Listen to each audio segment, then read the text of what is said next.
Hey everybody, welcome to Boston Concessions. My name is Topher. I'm going to be your host. I apologize for the little bit of delay.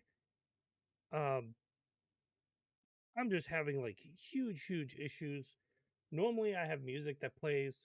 I have the camera that looks a hell of a lot better. Um, and for whatever reason, like nothing wants to work. So yay! But guess what? Here we are.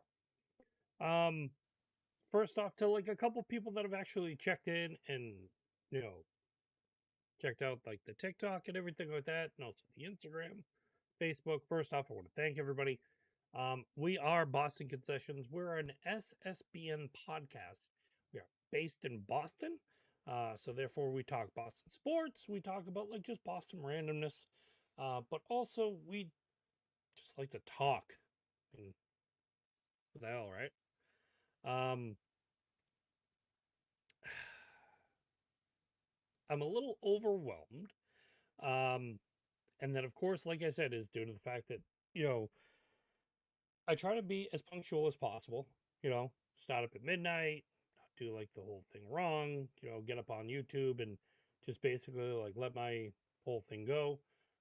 It's been a wonderful aspect. However, lately, like I've been having issues with the camera. Like I usually have like a different background. If you are watching on YouTube, you'll notice it's a little bit grainy. The background is not as crisp and clear. Also, like if you see through my hand, you can literally see again the wall right through it. Um, you're not supposed to be able to see a lot of this stuff. It's supposed to be like nice, crisp, and good. Um, and the other aspect is, I've had issues with the sound and um, like I said, just the music intro is supposed to be there, and it's you know, I could hear it for like 3 seconds and then it stopped. I'm like, I don't want people to hear that. That's not a good sign. So we got a lot to talk about today, though. To take away from my problems and aspects, let's start the night with a couple things of what we're talking about. Um, we've got wonderful pieces coming from the Red Sox. Um, Not going to sugarcoat it. If anybody sees Sox are on fire, um, we're gonna be going to a little bit of like, what's going on. They got the trade deadline coming up. Um, with Jaron Duran basically like leading that wave. Um, we've got the absolute insane hot streak that the Red Sox have also been on, which is an immaculate piece to talk about. There's more Rafael Devers stuff, which, like I said to people, it makes me laugh. And then we'll go over a couple things that like I've actually heard, I've read, I've done a couple like digging on. We'll touch a little bit of like on the Celtics. They're losing some draft picks. We'll tell you why. And then to anybody who knows me or knows me being on the platform, I've been a gamer for an immaculate amount of time. I've been a streamer for the past 5 years, and now I'm like sitting here looking at the cover of NBA 2K um 26, and I'm kind of laughing hysterically. It's a subject we've covered like just a little bit, but we'll go over a little bit more in detail. And there's also some surprises as we talk today. So, we'll get into that right now. Uh, what a way to start. The Red Sox. I sat here saying I would not be surprised if they're pushing the limits, and you always want them to get better. I'm not going to lie, I do want them to get better. Do I think they're going on the right track? Yes. Do I really think they're going to make something of the season? They can. They can put their mark in it. They can put the moniker and like how they're carrying themselves. The reason I say this is I'm not one of those guys that's like so negative about the Sox. I have my own reasons for wanting to be negative with the Red Sox. And of course, one of the things that leads up to it is, um, their coach. when you sit there and talk about Alex Cora, is it like Bill Belichick in the aspects where, the Patriots were do your job and in Belichick we trust because Belichick was always good at it and right, like the way he did the team? Yes, up until the end. Is there something about Alex Cora that I don't trust? Oh, absolutely. The first aspect of that comes down to, um, the aspect of Cora cheating. Um, does that wave in and sit there? Yes. Do I also hold fact to that when John Henry and company basically said, okay, well, we're going to mutually part ways with you, and then we're going to do an interim coach. We're going to have him do his thing, and then we're going to do a search for a new coach the following year.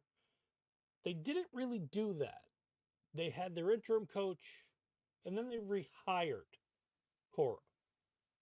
That's the part that gives me a little bit of no, you just pulled the wool over everybody's eyes. I haven't been a fan of Cora since. I gave him the benefit of the doubt. Came out to the fact of with the whole scandal of the Astros cheating. I was like, no, no. Once a cheater, I'm good. It's like the basic aspects of life. Once a cheater, bam, there you go. What do you expect somebody to do? Uh, there's ways to, of course, you know, you mend your ways, you do a lot of things, but this just stank, especially to Red Sox fans. So to me, it didn't sit right. I made a moniker to the fact that I was not going to watch any Red Sox games as long as he was the coach of the team, and I really haven't. Most of the stuff I've seen, like I'll do the Sox in two, basically going over like who did what. I'll look at the stats. I'll look at like a lot of things, but I also look at body language. So if anybody's really like asked me like, hey, how do you monitor Sox games when you have a podcast? It's very easy. You can watch certain pieces. You go over things, but then you also read it like how people like look at it. But like I said, I perceive everything as it breaks down. It's not just, oh my God, I'm looking at this game and let me give you the highlights, let me give you the one twos, and that's it. No, it's not as clear cut as that because I wouldn't want to give you like the half stuff. But there's things that like, hey, did anything pop up that I should know about and talk about? Is there something that I'm looking at that somebody else didn't do? Um, it's the real reason why, like, when you look at Rafael Devers, is there more to it than just his attitude? Is it like a little bit more presence wise? Is it something that is not going over that needs to be done? So currently, where we're at with the Red Sox, because I just went on a rant, the Red Sox, if you look at the past 7 games, they've won. You know, uh, be that as it may, the one thing I've heard is, oh, well, it would be nice if it was against good teams. I don't care if it's good teams or bad teams. A win is a win. That helps you, that excels you. Okay? And when you're looking at what the Sox are doing, it goes into one of the pieces that I've been talking about. And one of the things is team chemistry. I called into a radio station one day, and it wasn't Red Sox related, but it was Celtics related. And I said, chemistry is everything. Because they were making the argument to the fact that chemistry, is great to have, but it's not everything that makes up the moniker of a real good team. They're not this. And I said, no, it's everything. And the reason why it's everything is because when you are who you are and you're rolling the dice with having players and people, you need them to gel. You need them to mold. That chemistry needs to be there. I said it at the beginning of the season. There was something chemically wrong with the Red Sox.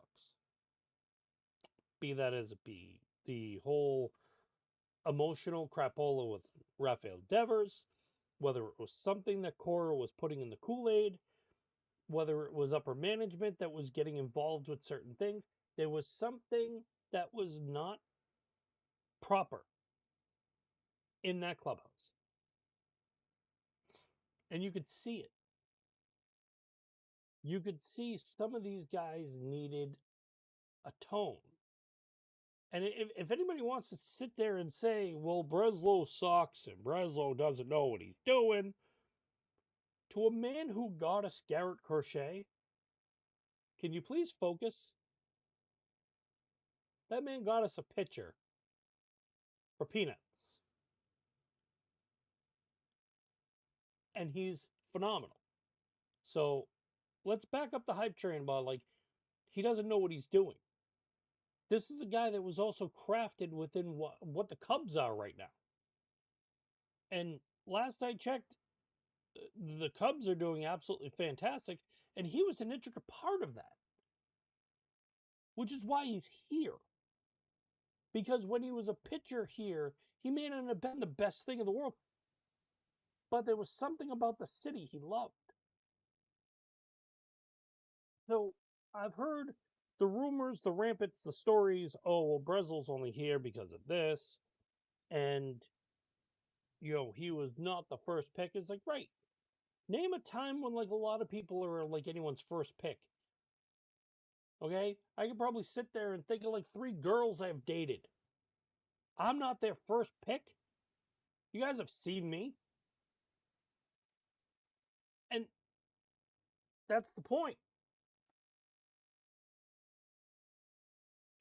When you lead with everything, you gotta kind of look at like the whole landscape right there.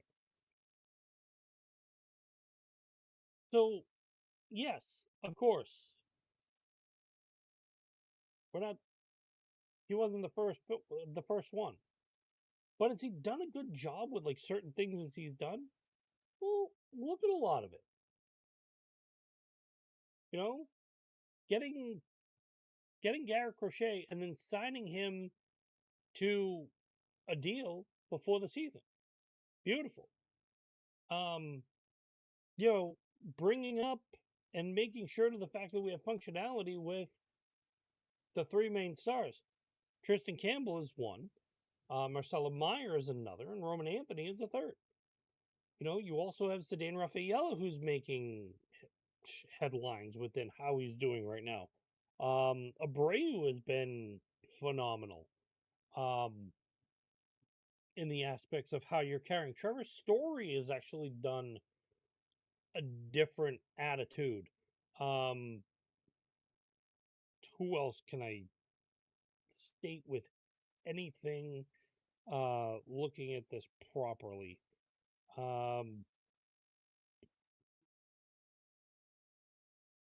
Aroldis Chapman, we went out and got him. He's been dominant. Jaron Duran, which is a different aspect with him completely. Roman Gonzalez has been huge. Carlos Navarez, who's actually come in and been just a shining light between how he's calling games. Have there also been some sad points? Yeah. Rafael Devers getting traded the way he was. Does it make people happy? No. Masataka Yoshida being on the injured list for like most of the year so far, and just made his debut the other day. Mind you, 3 for 4, a double, 2 singles, an RBI. And I believe he just got another RBI. So I believe looking at it, he has more RBIs than Connor Wong, which Connor Wong has turned into like a huge disappointment. Um, and then the news that broke today, um, David Hamilton being sent down because, yep, it's official and it'll probably be for tomorrow. Alex Bregman will be back in the lineup. So Briggs is back. Hamilton's going down. Thank Christ. I've never seen a more disappointment in a person. I understand he's an able body, but dear Lord, bro, hit the ball. The only secondary aspect that's really been disappointing, besides Trevor Story doing the complete opposite and being phenomenal, the only downtrodden part has been between Walker Buehler and then the bullpen. Other than that, you're hitting on all cylinders, completely different than what you were in the beginning of the year. And I'm trying to find so much as a connection, but the only thing that I've basically seen that has done the connection is a former third baseman turned DH that is now no longer on this team. And I said, I'm trying not to paint Rafael Devers in that cancer-ridden clubhouse. But when you took him away, there's a side that I've started to see, and it's one within Jarren Duran where he's got a voice now. He's been more facilitating. He's been more verbal. He's been more leading. And I know what everybody's been saying, like Alex Bregman came in, he was the leader of the team, even when he went out. There were comments and everything to the fact that like he was talking with people and he was always within the team, talking with the team, being there with the team, especially when he was injured. And that's a great aspect to have. But right now, like what you also have to look at is Jarren Duran is also coming into that leadership role to where you don't know if Bregman's going to be here next year. Alex Bregman can be like, oh my God, this place is abysmal. I'm out. See ya. He could be traded at the trade deadline because, well, Bregman might want to go to a contender. He might have had it as it is here in Boston. And if he opts out of his deal, well, somebody's got to take the heat for it. Is he probably going to get the same deal that he got in Boston? No. But can you see the impact that he has on the team? Yes, this is a significant impact, which is why you wanted him. And it's why like he should have taken over third base. It's why like his defense is basically on the prowess of what it's going to be. Is he going to play? My question is, when he comes back, is he going to go back to playing third? Would you move him over to second? Would you keep Marcelo Meyer over at third? Would you move him over to second? I believe there was talk of Rafaela covering the infield. The other person they got, Abraham Toro, when they traded for him, because Rafael Devers didn't want to cover first base, so we got to go out and get a first baseman. Well, we went and got Abraham Toro. Abraham Toro's been hitting the ball. I believe in his first couple at bats, he was almost like at 500 like batting average because he kept on hitting. It's a beautiful thing. When you got defense and you add offense, it makes ball game. But the two things that these Red Sox right now, especially without Rafael Devers, they're casuals, which I've told you, the couch GMs. The couch GMs are my favorite people. The couch GMs will sit there and because the guy is a big heavy, you need him on the team. He's gonna be your interlocking piece. He's gonna be like everything you need. Not really, bro. There's there's portions that you don't need him at all. And that's okay. The fact that number one, your team is starting to gel and it's starting to create um its own identity. Um Between the little movement of like when you get the base hit or like the double to you get the home run, you get the wally head. There are more things that are coming to life on this team that is showing a rise in that chemistry that you didn't have at the beginning of the year. That culture, I still don't think is anywhere Alex Cora related. I think it's the guys in that locker room are creating it. They're putting it to where I almost want to say, if you look at it, it's a complete and utter band of misfits, and it reminds me of something, but another band of misfits that won a World Series. Now, I'm not saying it's them. Before anybody like sits there and goes, "Oh my God, is he comparing the idiots to this team?" Yes and no. The attitude is exactly the same.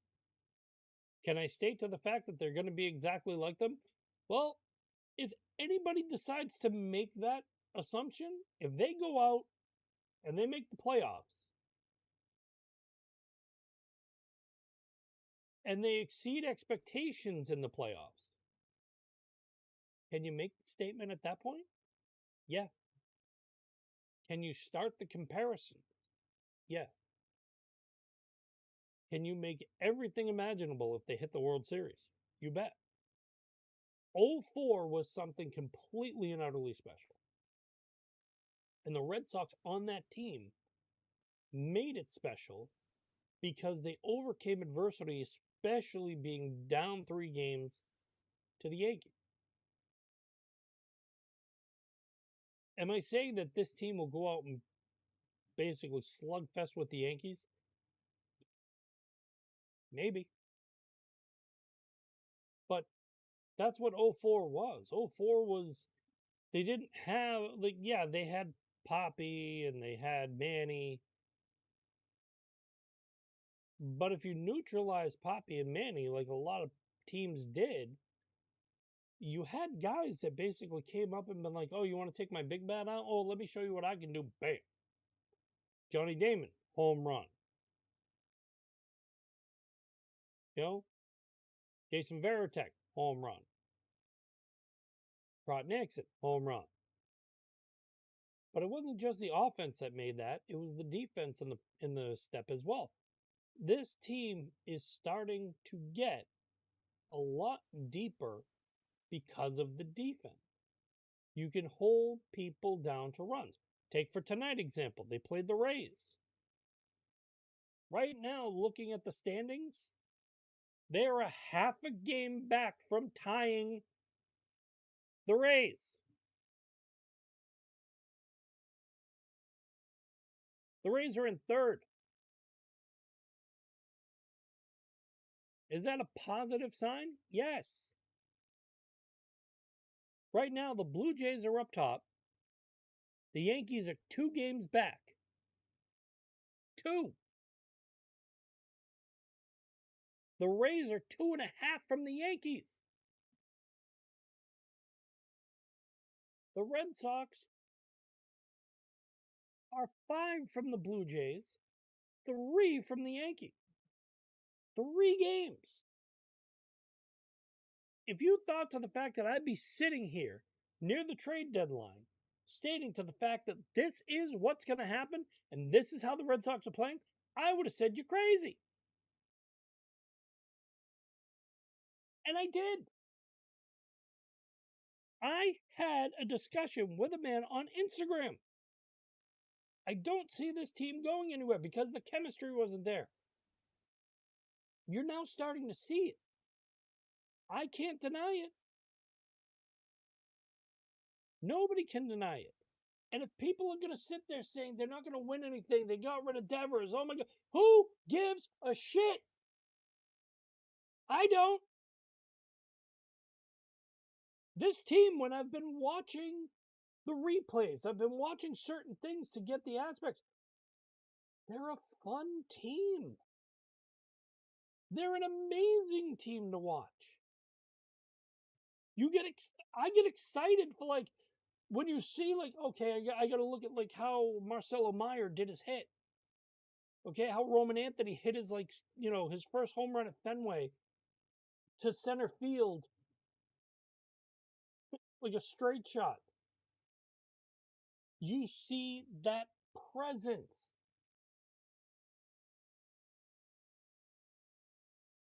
Yeah, Roman Anthony came up and he wasn't doing so great. He was batting 1 something.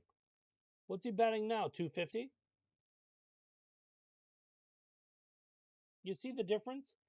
Everybody was on the sweat.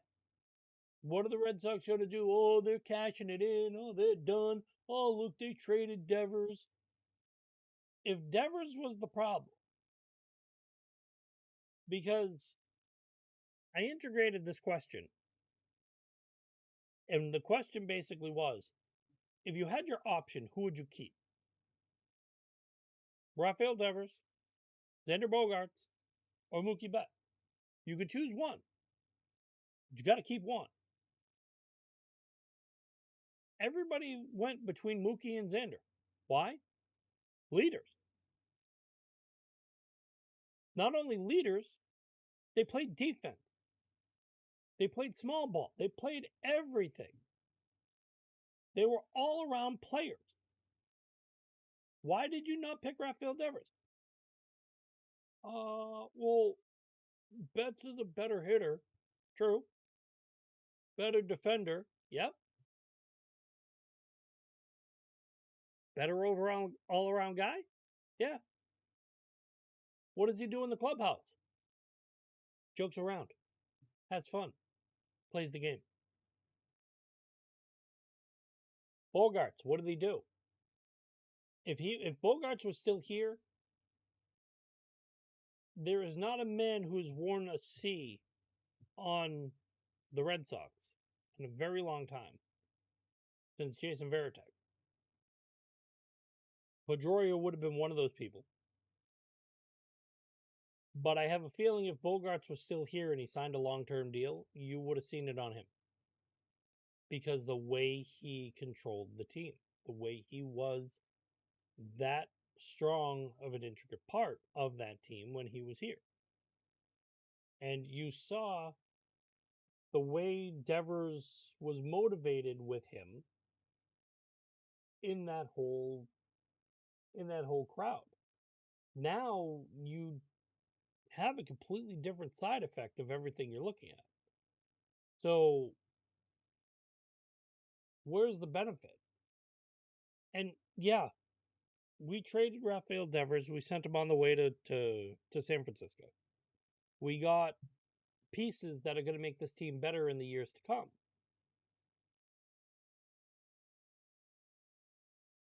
But what about now? What are you seeing now that is making this team do monumental things? Because that's what I'm seeing. I'm seeing the team that is overcoming adversity to where people have written them off. And I'll be the one that, like, is honest. I don't expect them to do a lot. But I can tell you, to keep the race in the East, it's impressive. The last 10 games the Red Sox have had, they're 9-1. 9-1. The only other team up there that is 9-1 over the past 10 games are the Blue Jays. What does that tell you? thing clicked. There was a light switch to a light bulb, and it's working. When you give scraps to somebody and you expect them to make basically a full course meal, if you're expecting filet mignon, you're a friggin' idiot. So, a lot of things I can say, and I'm happy we got Bregman. I'm happy the fact that like we traded for Garrett Crochet. I'm happy that he signed a long term contract. When I myself look at free agents now, can the Red Sox be in on them? Sure. But at the same token, with a lot of things, when you looked at free agents before to free agents now, it's almost the same thing as when you're looking at it, um, in the other aspects, which is like football and, basketball and hockey. When you get a free agent, what's enticing them to come here? Is it a coach? Is it a bat? Is it something you're doing? Is it something you're talking about? Um, that that's one of the main things that, especially for me, I would want to look at, because right now you have to either trade pieces off because you think you're out of it,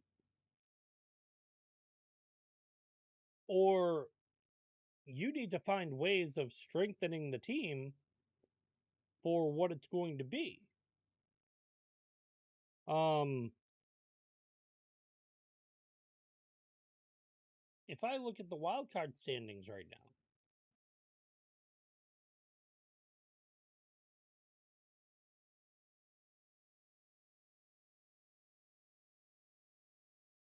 Detroit, Houston, and Toronto, those are your leaders. Those are your three guys. I can't even see my three fucking fingers. Those are your three guys that are holding it in. Detroit's got the Central, Houston's got the West, and Toronto's got the East. The American League wild card is not even the American League wild card. It's the American League East wild card. Because the Yankees, the Rays, and the Red Sox are the next three teams. You're in this race. You are 3 behind the Yankees and 0.5 against the Rays, who you just beat tonight 4-3.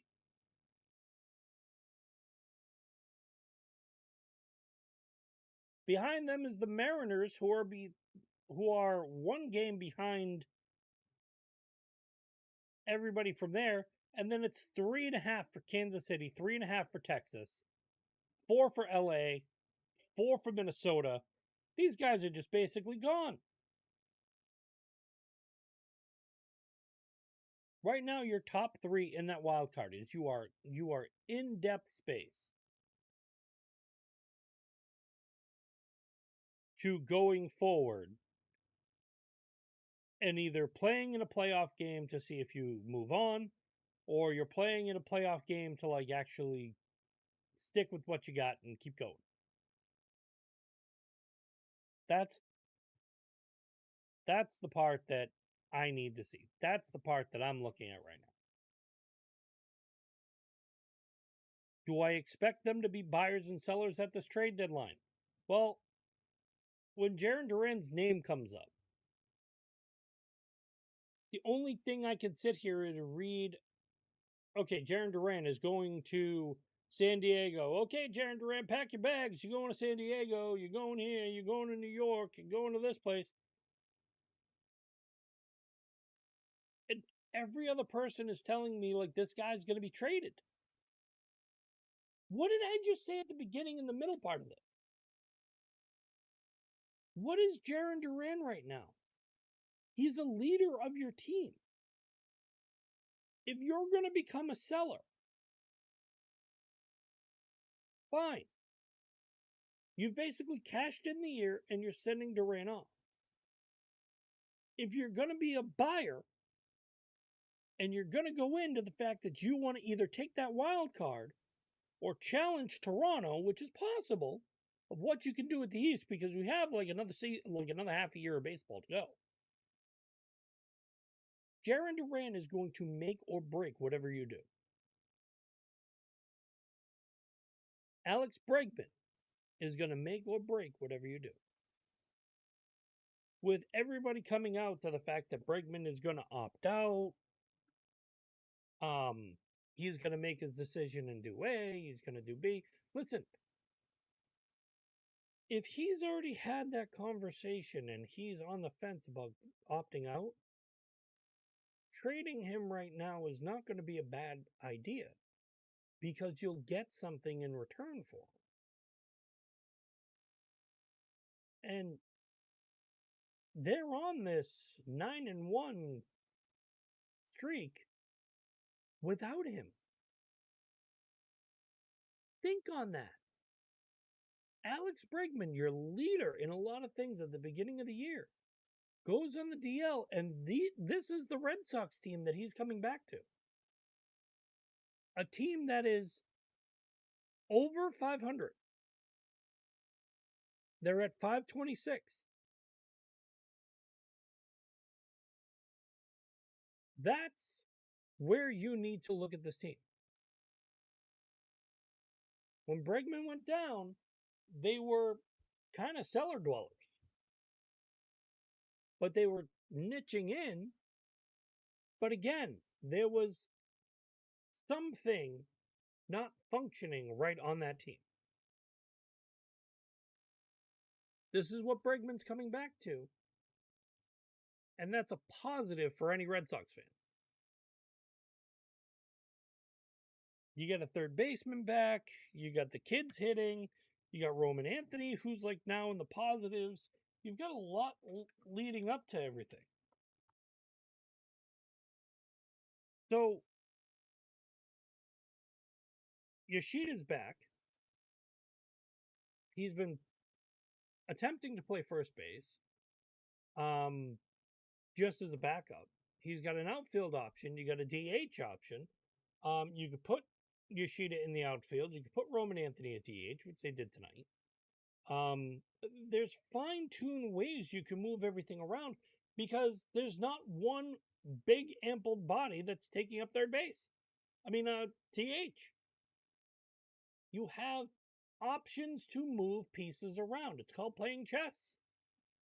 Everybody's playing checkers. You want to play chess. You want to be the smart person. This is allowing you to do so. Having a man just DH just because he can, that's checkers. We don't like that. We're done with that.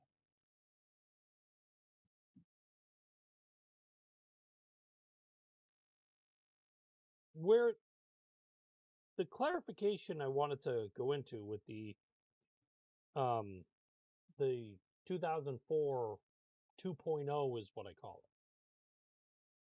There's a determination in the team that when you look at them, when they're at bat, when they're in the field, when they're just having fun.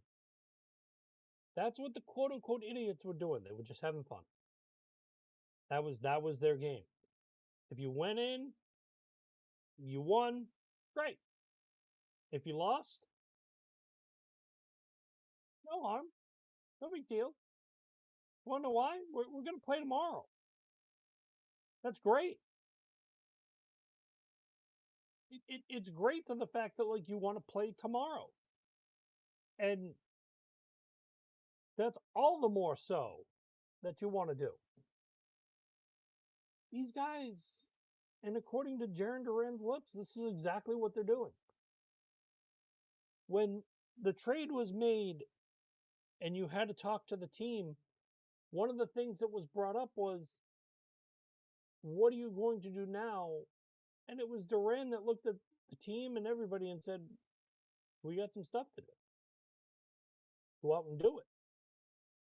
Did they lay down like, the couch GMs are doing right now?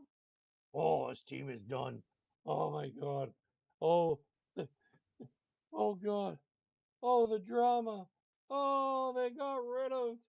Oh, they got rid of Rafael Devers. Oh, the season's over. Oh, the Red Sox suck. Oh, the humanity. Oh my god. Oh, what is that GM thinking? What a dink.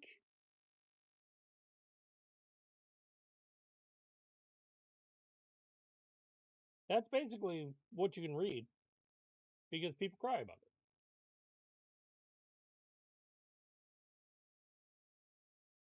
I know Brad Stevens is not a person to touch on the Celtics.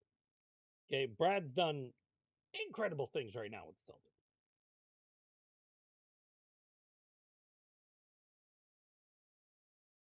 Who a better GM besides that?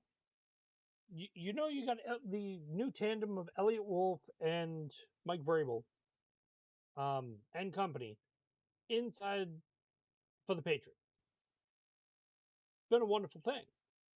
The team signings, the aspects, like, and a lot of people are basically saying the team is a full 180. Then you've got Don Sweeney.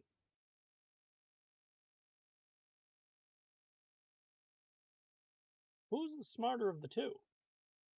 Don Sweeney or Craig Breslow?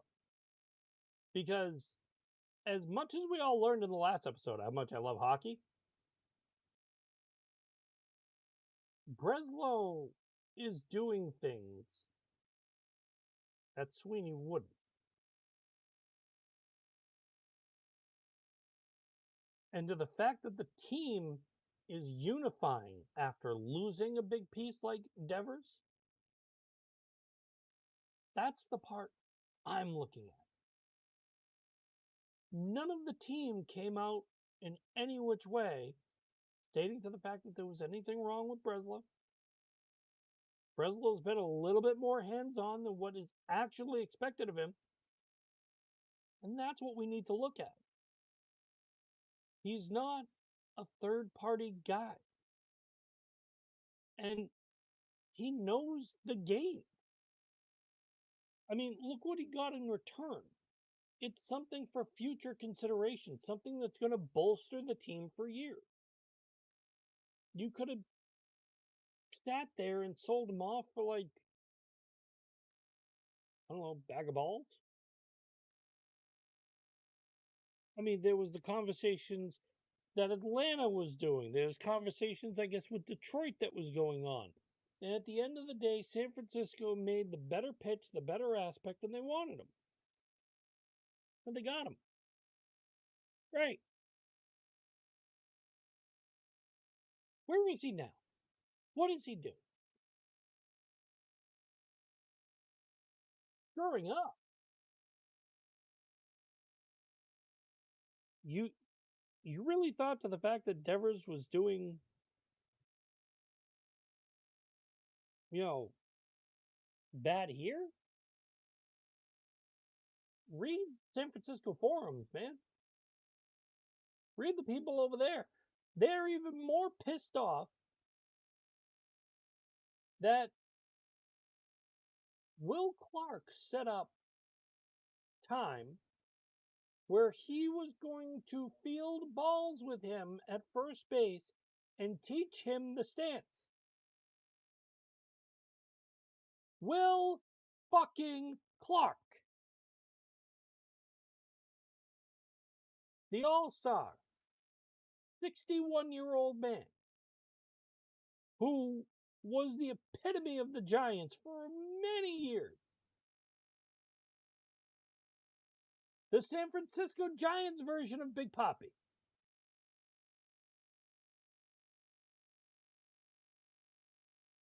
Friday, Saturday, Sunday. You need to be there. We're going to field some balls. We're going to get you playing first base. Devers didn't show. That's the part that makes me laugh. You not only ignored David Ortiz here when it was, dude, just play ball, do your thing, you'll be fine. You had to make it all about you. You got traded. You rubbed the salt in when you were there. And the other report is to the fact that the reason why he didn't want to do it was the same weekend that he wanted to go in and field the balls was the same weekend that the Red Sox were there. Okay, fine. But call the man. Get back to him. Tell him what's going on. He did not reach out all weekend.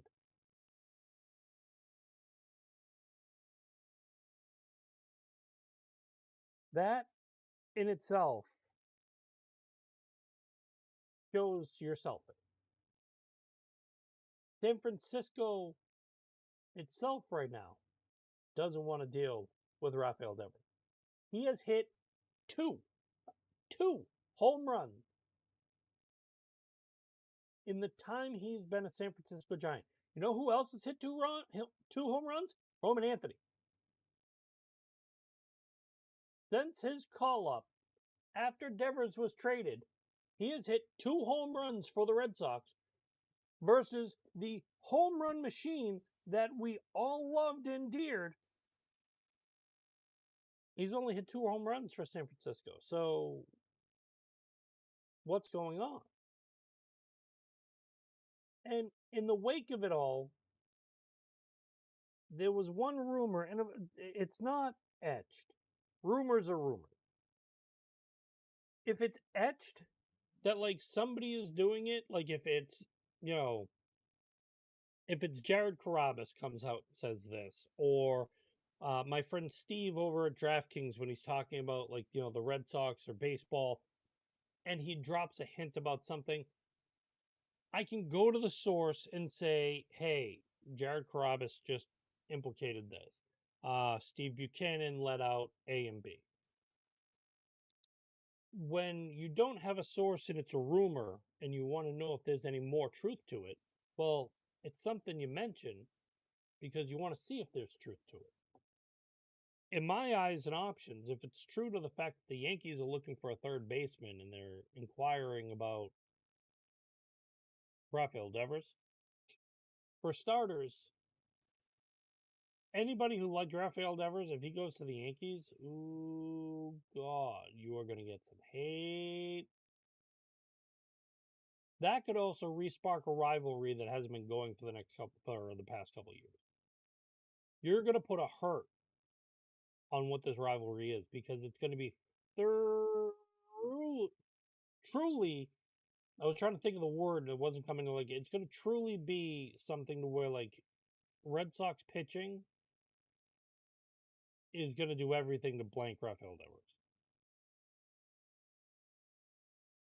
The team, when they're on the field, they did it for Damon. Damon was, I like my caveman look. I like all this. And then in came the Yankees. They threw money and they said, okay, well, we want you. It's like, okay, what's going on here? He shaved. Shaved, he became a Yankee. I still remember Fever Pitch. And the line was, Johnny Damon, you got the finest ass in the league. And watching the movie 5 years later when Damon was on the Yankees, somebody like looked at me with, yeah, Johnny Damon, biggest trader in the Red Sox. I'm like, yeah, well, people used to like that ass. Well, you don't know anymore. He's a Yankee. I'm like, well, money talks, man. Oh, the big aspect. But does not change. Well, before we get to this, before we switch up, okay? You guys know to the fact that like one of the things I've been doing is I've been doing a thing that's basically allows you to reach out, leave your comments, leave anything. Um, and of course, it's SpeakPipe is what we've had. So here's the SpeakPipe, and I don't know if it's going to play because of the audio issues and everything we had earlier. So I'm going to attempt this. But first off, I don't care. I've already heard it. It's basically what it is. Um, I'm gonna play this 3 seconds here.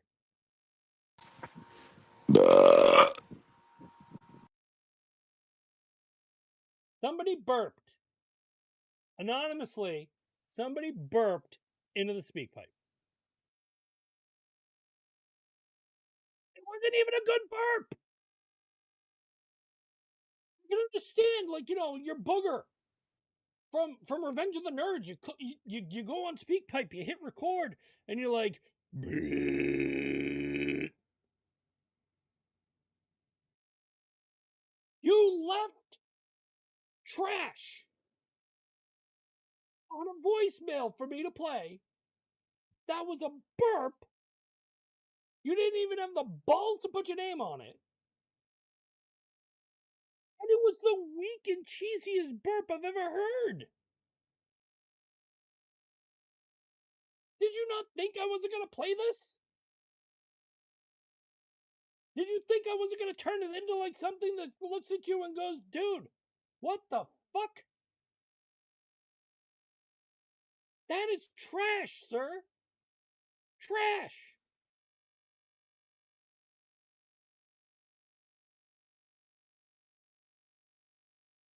Like, if anybody's going to leave me a burp, do me a favor. Do the Sprite challenge. Okay? Do the Sprite challenge. Down a whole 20-ounce bottle of Sprite and then burp your ass off and leave it on the speak pipe. Then, gold. I'll play it. I'll see how raunchy and disgusting it is. Because you know what's now going to happen. I've called somebody out for how like sucky their burp is. Now I'm going to get burps. I'm going to get farts. I'm going to get a noise that I have to wonder if it's a fart or not.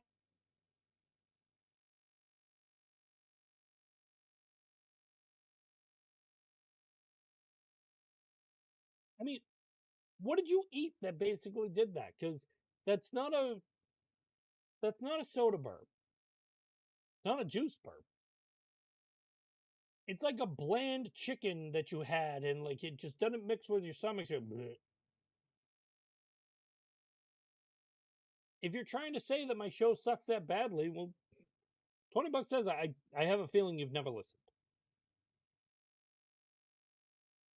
Okay, I have as many people that basically listen to my show. It's a ball of lint with like a pack of gum in a pocket, and that's basically who listens to the show. There's a couple other people on there.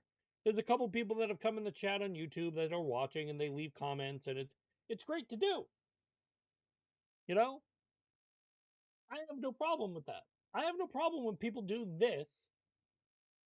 I said if anybody leaves a comment on SpeakPipe, I will play it. I will go over it. So I'm sitting here. I'm like, all right, left my thing, put it up on Facebook, put it up on like Instagram. I'm laying in bed and I get a notification on my phone and it's like, you have a new SpeakPipe message. Ooh, I wonder what happened. Wonder who did this. Like, I wonder who's saying something like horrible about me.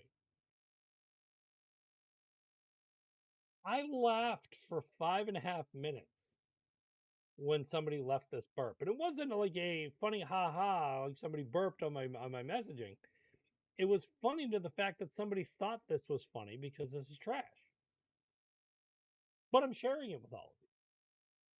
What's the aspect of why I'm sharing it? It's because there is nothing funny about this burp. The presentation was funny because it was a piece of shit burp. Like I can I can literally probably grab a drink, take one sip, and all of a sudden go better than whatever that did. That was probably a 6-year-old who got a microphone and just like, okay, honey, do this. If anybody's gonna trash me, do it better. I know. And this is sometimes why I do this. I know I suck. I'm not doing this for other people. I'm doing it for me. I'm doing it for the people that enjoy it. But if somebody wants to leave a burp, come on. I'm at least worth a 4 on a burp scale, and that one's like a 2. I'm not that horrible. I'm really not. I say I'm horrible on the time. The reason why, like, I say I'm horrible is because, well, it's a motivation that, like, I'm horrible right now. I gotta get better. This sucks.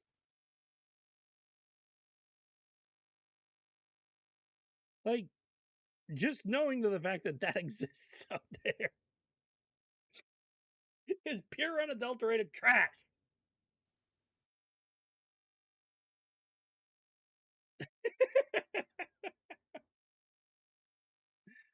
I'm disappointed in people that leave me speak pipes.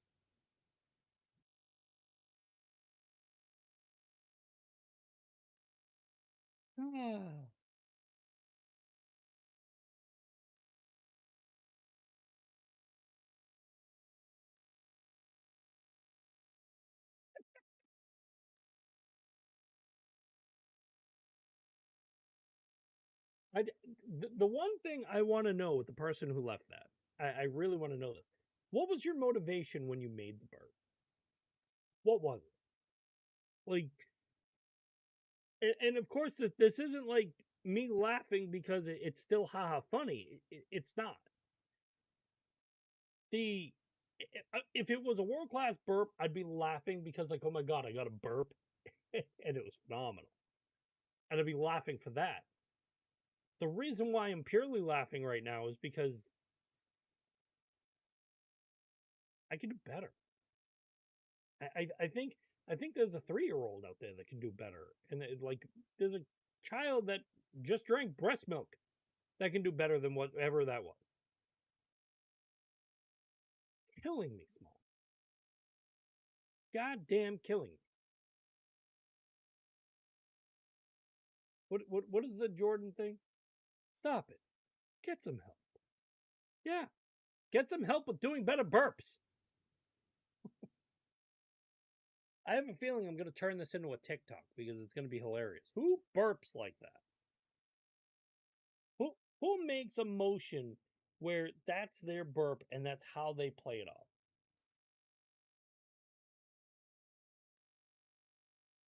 Horrible. More horrible. Let's put it this way. If I had to choose between that burp and my audio issues, I'd rather deal with my audio issues because at least I can correct that properly. Where, no, no, no. We do that outside. Anywho, Celtics. So they lost 2 draft picks. That'll happen. Oh, wait. Drew Holiday happened. Yes. The Celtics had, I guess, an issue with medicals or something that caused them, well, it caused uh, the Trailblazers to change and I guess file a grievance for whatever they were doing. Um,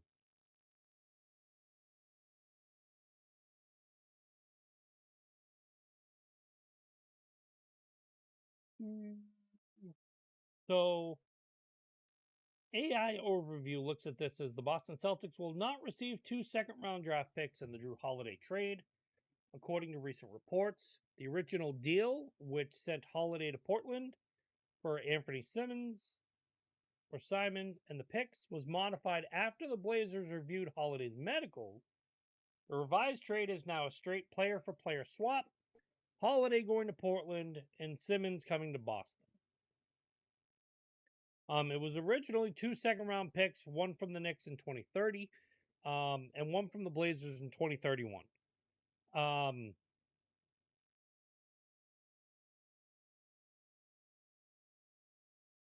The part I'm trying to actually understand is you knew this was a clear-cut thing. You went forward with everything. This is basically where you were putting it. There was nothing over the days after the trade. You know Drew Holiday is old.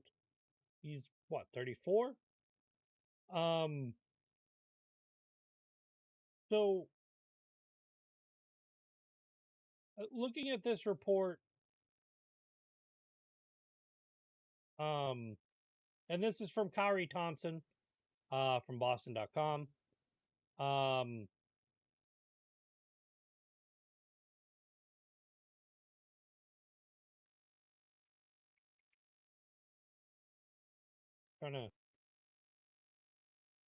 trying to see if there's anything that says it. Because the only thing that it basically breaks down, Holiday 35 is undergoing his usual offseason training regimen.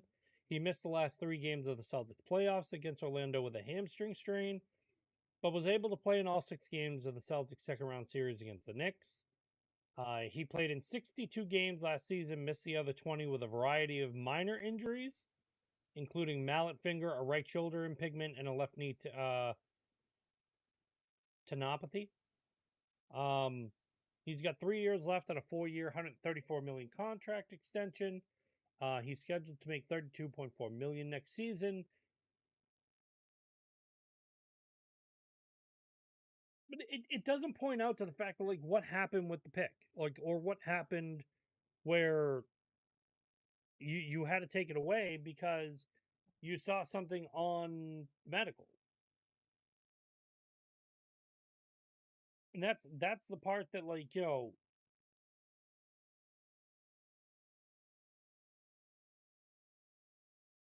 that's the part that I'm even looking at. Even Brian Robb, who's really good with it, and reading from Yahoo Sports,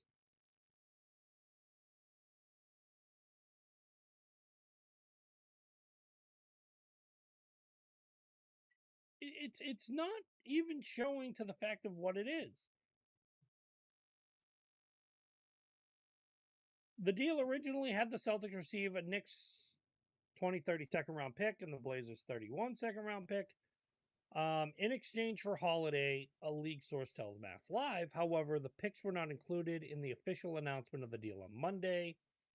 The report from Aaron Fentress from the Oregonian indicates a source that a review of Holiday's medicals by Portland led to the Blazers changing the terms of the original deal but not nixing it outright. Look, if you're trading a 24, 25-year-old for a 34-year-old, 35-year-old, the 35-year-old can still ball, he can still do everything he's doing, and he plays monumentally larger defense than Simmons does. What are you complaining at? What is it on the medical? Is it something that's going to hinder him? Is it when people were looking at Isaiah Thomas for his hip and everything like that, where the man can still ball, he can still go out and play. Like, what did you expect? Does he have a degenerative bone?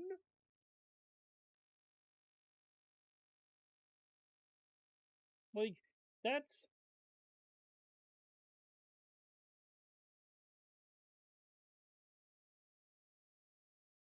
because everybody, even the Boston Globe's Adam Himmelsbach, even said, the new findings, they can't tell you what the findings are. But it wasn't to the fact that you had to basically break it. It didn't say, no, we're going away from this. We're going to nix the deal completely. No, the deal was completely fine. It's just we're not going to include those draft picks because there's not really a reason, but state it. Hey, we saw this and we saw this, because people are going to want to know. What a way to dupe somebody, you know? Speaking of duping,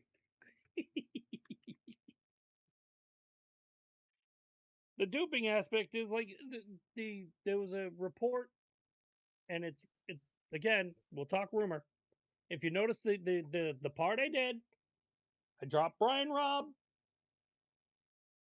I dropped the Himmerlinsbach guy, um, which I apologize for like not pronouncing his name. Um, but I let people know, hey, this is coming from Yahoo. This is coming from Mass Live. This is coming from everywhere. These are where my reports are coming from because I'm reading them on here. Okay? It's not like a flat out burp that just doesn't appeal to me anymore. There's more to it. But in hindsight, the way to look at it is, so the rumor that's going around is they have Simmons, now they might not keep him. So the question being, could you go more under what your tax thing was? And could you get something that may be a better defender for things that are also going to go? But the other curiosity with the, again, trades and everything that is going on is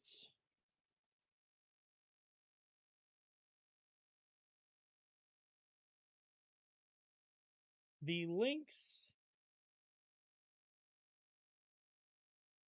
um, that basically reveal where Damian Lillard is going. Damian Lillard is 34 years old. He still goes crazy with scoring.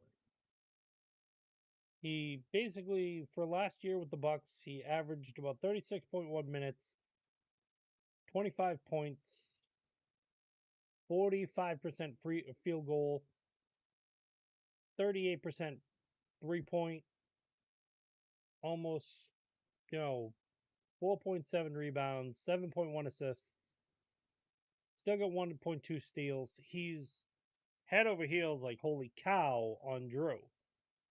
Drew Holiday basically plays more stellar defense. Damian Lillard gives you the scoring. And I think the option is Damian Lillard will give you the scoring that you're not going to have out of Tatum this year. So a Damian Lillard, um, Jaylen Brown tandem would work, where you've got the scoring, you've got everything going on. So where is he going? That's that's where they're trying to find out. And he's been rumored to the Knicks. He's been rumored to the Lakers. He's been also rumored to the Celtics. Could you keep Simmons and also do everything that you need to with Lillard? Good question.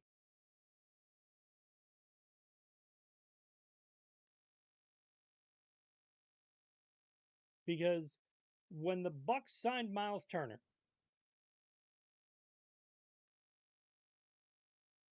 they needed to like actually grant the room so Damian Lillard was out the door. It's amazing to the fact that I have to look at Giannis and Miles Turner for Milwaukee. And then the news today that, and I heard this while listening to Joe Murray today. I read it in like reports as they were going. The San Antonio Spurs now have three very big men that will give anybody basically a run for their money. You got Wemby, you got Cornette, and now you have Kelly Olynyk, which I don't even know if Kelly Olynyk even does what is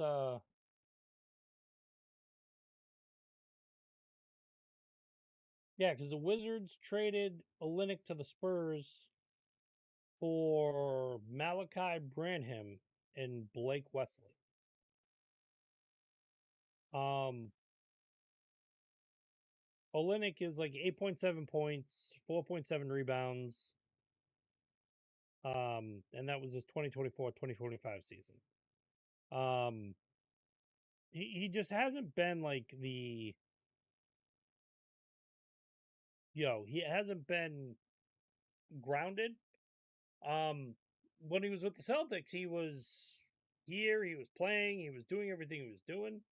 Um, his game was actually really good when he was with the Celtics. But then after he left, he just kind of like started moseying around. Um, he had a short run with the Heat. Um, he bounced between Detroit, Utah, Toronto, and New Orleans, and then he had a few hours with the Wizards. Um, so yo, that's your front court with those guys. That's that's a wild tandem right there. So look out, basketball fans. You've got crap coming towards you. Um, because what we like to, what I can say for me, I love video games. I love video games for a while, and since we're on the topic of basketball, I'm going to go a little bit deep within this conversation because there's certain things that shouldn't be in places, and there's a reason why. This is basically going to be in an opinionated piece. So be very wary what you hear from here, because again, this runs from opinion from me. It is not anywhere that has basically been one or two, but this is my opinion and this is what it is. If you don't like it, well, you can get over here and get under my knees and kiss my ass.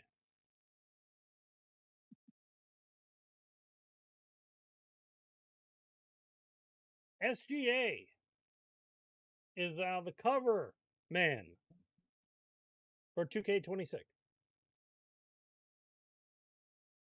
2K is basically taking the mold where, I mean, they did it with Tatum, they did it with LeBron, they did a beautiful one uh, for Kobe when he passed. They did a beautiful like metal case. It was everything you basically wanted more. It was a good thank you, Kobe, and a lot of things that you basically do when you do, things like this. You want to find that superstar um, that makes kids go out and want to buy your game. Tatum did it with like everybody really happy, like man, Boston guy's gonna get that game. People did it like even with me. I bought it was $99 at the time. But what was it? It was Kobe Bryant. You could not love Kobe anymore. I know he was a Laker. It's one of those things that like when you draw the line, Lakers Celtics, great feud, put it towards it. But am I ever gonna say that Magic Johnson was a horrible player? Could I ever state to the fact that like Kobe Bryant was a horrible player? Kareem Abdul-Jabbar, Jerry West, Shaquille O'Neal, you know, Rick Fox played with them. These are guys that were either on the Celtics at some point or they played a damn good ball game. I hated them because they were on the Lakers. But when they weren't on the Lakers, did I respect them? Yeah. Did I admire them? Yeah. Did I give them respect for balling properly? Yeah. Kobe was one of those guys. And even though he was a Laker, the more he won, the more he did, and the control he basically did with the team, and especially with his partnership with Shaq, I got to give my hats off to him because he played a damn good game. I'm not knocking somebody because I may sit there and be like, "Oh man, I hope they lose." I'm like, God damn, good for Kobe. Look at that. I always give the credit. So as we said though, like SGA has basically done a couple things that people haven't done. Winning the scoring title, getting the MVP, and then getting the Finals MVP. The last person to do that was Shaquille O'Neal in a Lakers uniform. Again, props to Shaq. Barbecue chicken, baby. So SGA being on the cover, okay. Granted, it's good news. It's pumped for Oklahoma fans because especially with Oklahoma City, they just went out and spent $500 million. Yes, they went out and they spent $500 million. I will tell you the exact amount.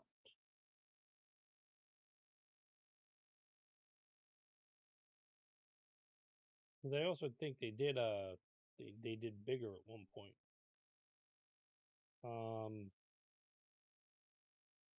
So yes, Thunder's Jalen Williams agrees to rookie extension. Um, so SGA signed a 4-year, $285 million extension. They signed Chet Holmgren to a fully guaranteed 5-year extension that reaches about 250. So there's your five and change. And now Williams is 287, which accounts as much as $822 million on the payroll. How do you sign other players?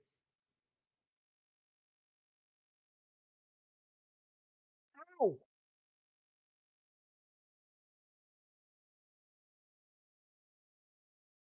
And they're not even like proven people.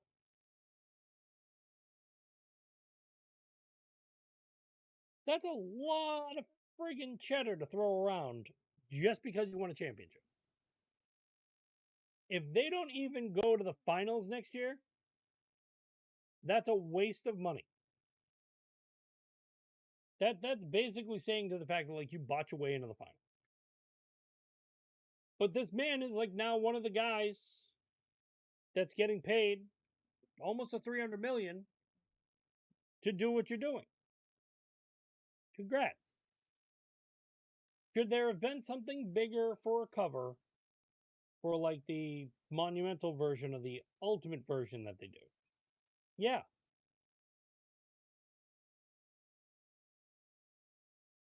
that.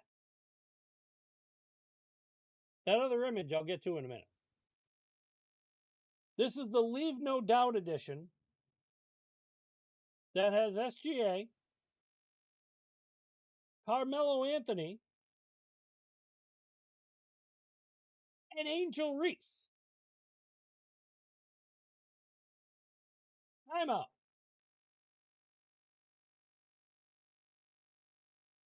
What in the fuck? Because I'll skip this cover and I'll go back to this one.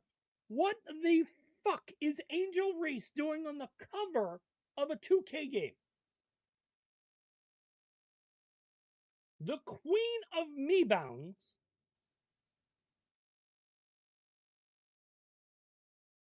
is on the cover and I have no idea why.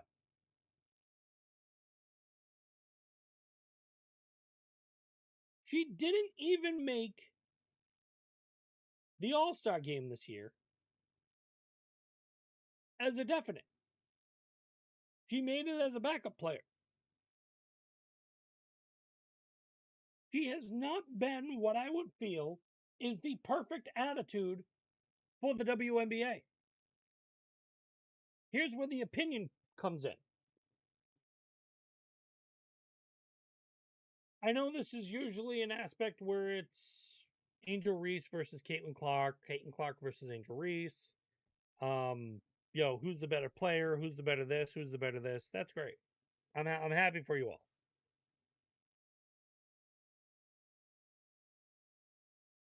Every once in a while, I'll scroll on TikTok. I'll monitor, what I see. What's one of the biggest things that I find? Well, there is somebody who is constantly defending Angel Reese for her game, the way she carries, what she does. Angel Reese is Angel Reese. She's going to be she's hot fire for the game. Angel Reese is nothing but a stat loader. She is not good for the game. She is not anything that has been monumental to the introduction to the WNBA. She's not intricate to what people see in the NBA or the WNBA. She is the joke. She's the jester to the side. Anybody wants to tell me that Angel Reese is probably one of the biggest stars in the WNBA? I'm going to laugh in your face. There's been a lot of laughing. I'm not going to burp in your face. But I am going to laugh. Here's why.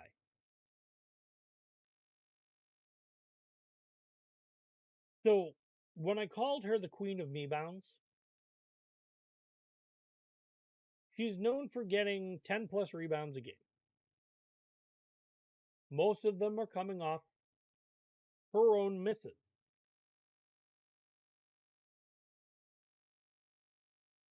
When you're creating your stats, you're elevating your stats to make you be a better player than what you are. If you're missing that many shots, something needs to be adjusted. When you're also getting blocked immensely by the other team, and it might be you. Between her getting blocked, her getting her own rebound, and basically making the statement that she does, it's really bad in that element. But now take away the whole game and just Angel Reese herself. This is a woman that said her shoe should be $1,000. Yet Shaq, who's endorsed Angel Reese, by the way, will make a shoe that is $40 sold in Walmart and any kid can go out and buy them. Affordable shoes that are good quality that you can buy at Walmart and play ball with. Or, we talked about Damian Lillard, $95 for his shoe. I don't really think to the fact that Angel Reese understands the portion of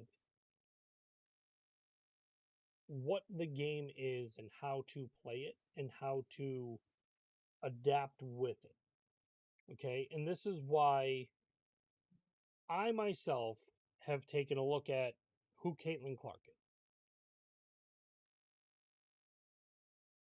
A lot of people have basically bullied Caitlin Clark. They've dropped her down. They talk all this noise. They talk nonsense. Angel Reese being one of those people. Why do I not see Caitlin Clark making any monumentous comments or anything, but she's building what is a stature for herself in the WNBA. I made this comment to those LeBron James fans. LeBron is not king. He's not the GOAT. He never will be the GOAT. He can be a great player. He's got stats for it. He's known as a great flopper. Okay? He's a float. Floppy LeBron of all time. My point to this regards as Scottie Pippen said it perfectly. When LeBron goes out and considers him the GOAT, when LeBron goes out and considers him king, that's LeBron saying it so the people say it. Nobody ever had to tell MJ he was the GOAT. Because MJ would never come out and tell you he's the GOAT. Caitlin Clark has not come out in any which way, shape, or form and said she's the greatest player. She's never came out and said that she's the one paving the way for women's basketball. People have made that comment. People have put those words in. And Caitlin Clark said, well, if I'm going to be this aspect that everybody makes me, let me do something with it. The first thing Angel Reese did was she made a moniker of it, was, oh, all you talking about like one person, well, there's multiple people that make the WNBA what it is, and it's me too. Nobody cares. I sure as hell don't. Will I take a look at an Indiana Fever game and watch Caitlin Clark a little bit and admire her craft? God, yeah. She can rebound, she can shoot, she can score, she can pass, she can steal, she can do it all. She also gets thrown around. She gets bullied, she gets thrown away, she gets Brittany Greer of all people. Not going to go into a political thing with that. But when you read lips and it's not a healthy look for anything that's said, sorry, Wazowski, always watching. Why you shouldn't say certain things of what you say, make sure that cup is in front of your mouth. When it comes down to things like that, why is Caitlin Clark where she is? Because she's about to play the game. She's all for playing the game of basketball. She's all for being who she needs to be. Angel Reese wants to look pretty. She wants to be on magazine covers. She wants to be on Vogue. She wants $1,000 shoe. She wants to present herself as the end-all be-all of, I need attention as well. And one of the parts that still makes me is somebody came up with the comment and the word me back. Which when Angel Reese misses and she gets her own rebound, it's a me bound. What did Angel Reese do? He trademarked me bound. He wasn't the first person to say it. He wasn't the first person to hone it. But because it was about her, she took it and made money off it. Now she's going to have me bound shirt. Now it's all going to be about her. There's a reason why people, and this is in every aspect of the web, do not look at Angel Reese as one of the monumental pieces of the WNBA. Her attitude, her demeanor, and the way she speaks. If she's to talk down to a lot of people when she's having an interview, not a good look. Jealousy, again, not a good look. And especially for how you carry yourself. Not a good look. I know the fact that people have actually come off and given things to the fact that she looks like Sid the Sloth from Ice Age. And what does it do? It paints a picture of, again, how you carry and how you maintain yourself. Because if you're going to be style, beauty, money, this and that, like everything else you throw around, yes, everybody goes to the games, flashy clothes. I mean, the NBA does it. WNBA is starting to do it. Some girls, they just go in like jeans and a t-shirt, like it's designer jeans, but it's still jeans and a t-shirt. They don't care. They don't need $300,000 suits. They don't need $300,000 Armani to go to a game that you're going to wear once and you're not going to wear it anywhere else. I mean, hell, the joke was Caitlin Clark one day looked like Inspector Gadget with the coat she was wearing, and everybody said, go, Gadget 3. She laughed. She didn't find it insulting. She didn't find it anything. She just, like, somebody made like a joke, and she was like, all right, yeah, that's good. But then she went out, she signed some balls, she, like, treated everybody with respect and dignity, and she played a game.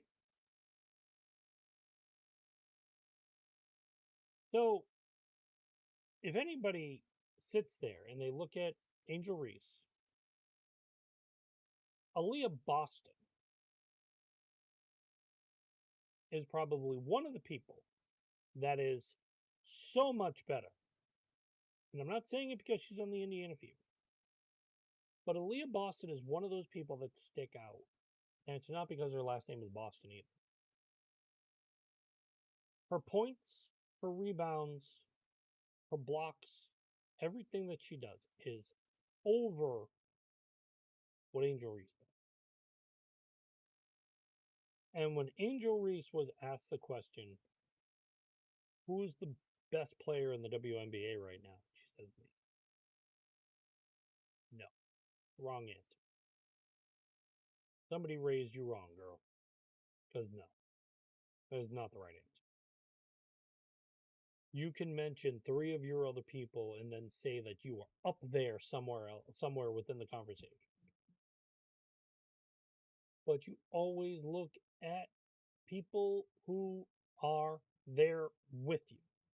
Not only does it lift them up, it lifts you up for being humble. You were not the only person on that LSU team that won a championship that day. So when you're doing this, you look like a fool because if that's all you cared about, your teammates also did what you did. And yeah, there's about 10 other people that are better than Angel Reese that are not named Caitlin Clark that should be on that WNBA cover. This one still is not bad. I just still want to know why Carmelo Anthony is on it. I myself started to play 2K25 um, because it was available for like $10. Um, it's not a bad game. There's still some mechanics and everything to it, but if you need a good basketball, the 2K series has been probably one of the most phenomenal things. I remember working at GameStop at the time, or was it shopping there? It was 2K decided to come out with their moniker of video games. They came out with NFL 2K20. It was no, it was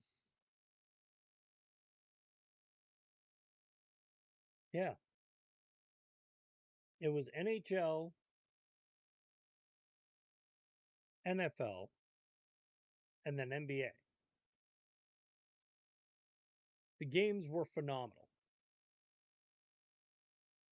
And what made them stick out was, especially the football, man, when you had Chris Berman basically calling the game, and it was pure loading. It was like you were watching a football game from front to back, beginning, halftime show. Chris Berman called like the everything, like went over. It was Chris Berman's voice, and he was doing everything, especially with the runs, with the blocks, the explanations. It was great.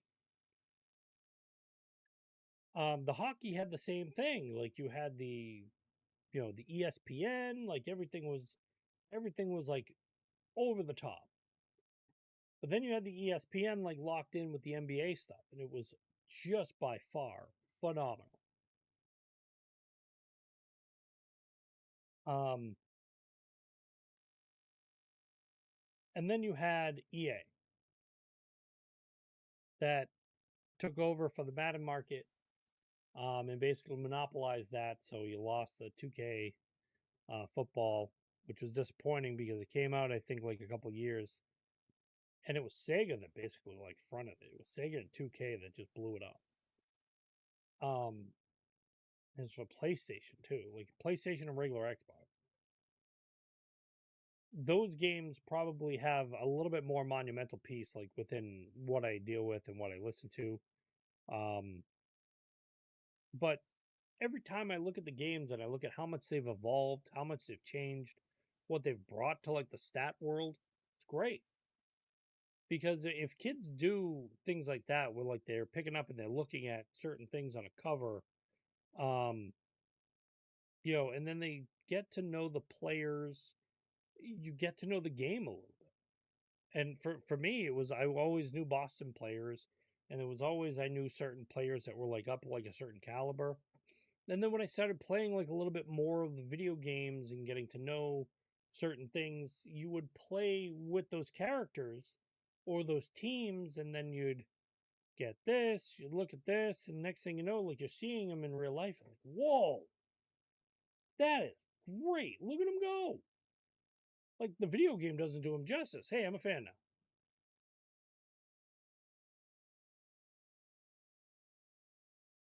2K, I know I tagged 2K like in this, and I probably will afterwards.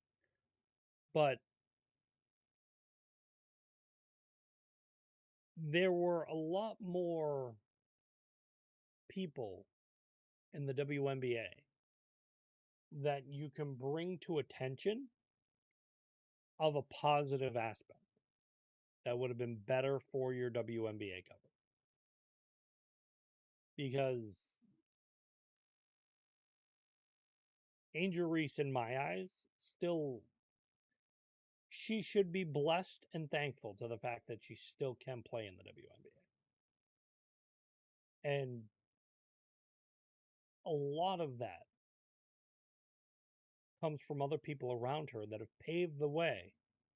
Like I mean, I remember when they like brought the league in, and Lisa Leslie was leading that league. You know, that's that screams volumes right there. But it also shows how old I am. But with that, I think it is time to state the piece. Oh,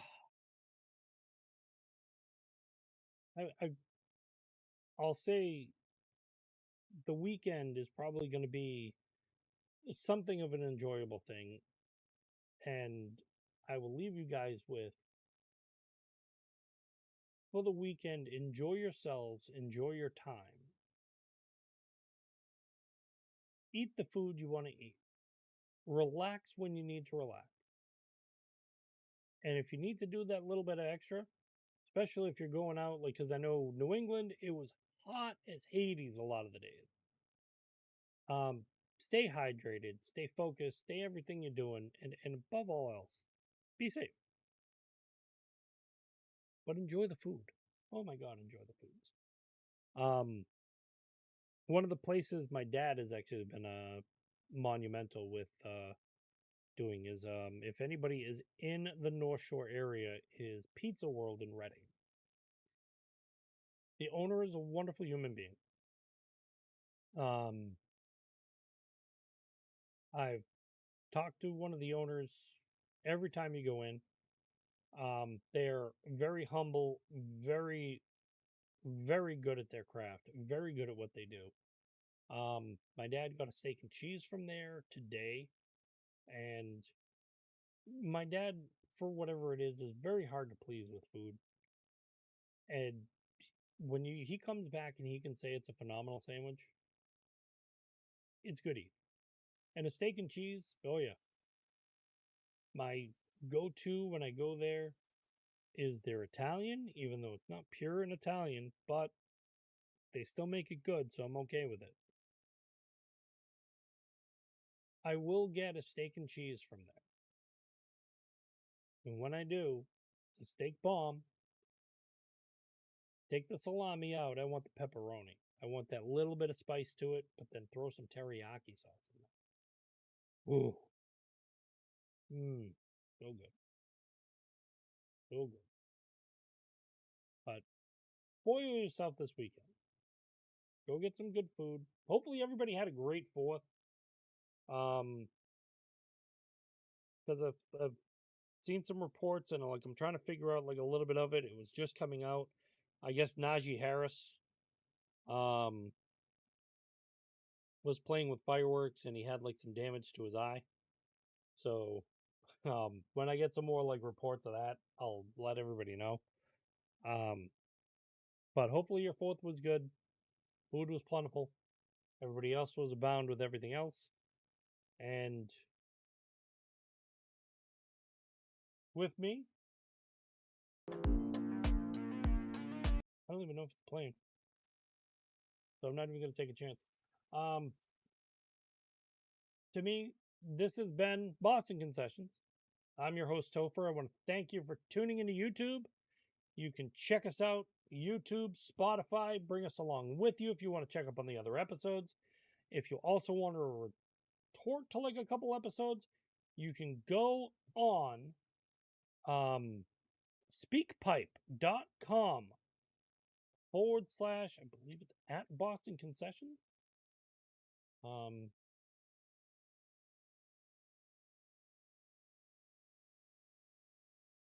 it is. Why is that other piece running? What is going on here?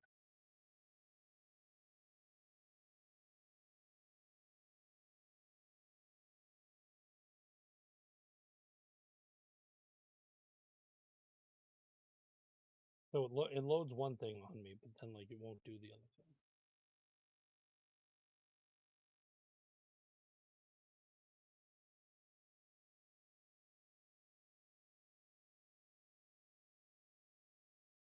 This is basically what I've been dealing with all day. Technology just does not want to work.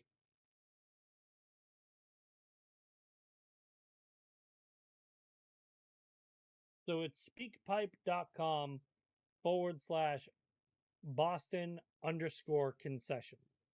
And we'll do those. I will tag it. Um,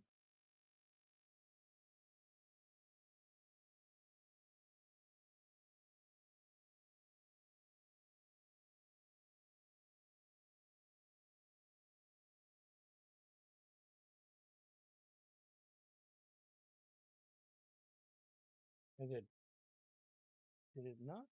Oh my god.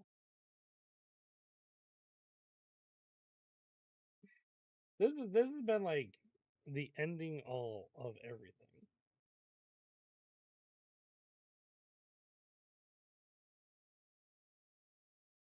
All right, there it is. Speakpipe.com / Boston Concessions. Um, so if anybody like watches the YouTube, you can type that in. Um, audio messages like the horrible burp we got today. I will play those over the air. I will, monetize them as they go. What I'd love to see is if you think I suck, tell me. If you think I'm great, tell me. Um, if to the fact that there's a take you want me to discuss, or like anything that you basically say, hey, how do you think the Red Sox are going to do like once they trade this person? Do you think they'll trade him? Do you think like this and this will happen? Like, that's things that, the speak pipe is for. Um, if you want to burp and fart in it, go right ahead. But the one thing I'll tell you, if you go to burp and you go to fart, I will call you out on it if it's garbage. Dear Lord Almighty. So, with that, like I said, this has been Boston Concessions. We are an SSBN podcast. I believe next week we will have Steve Scott, who is one of the men behind SSBN.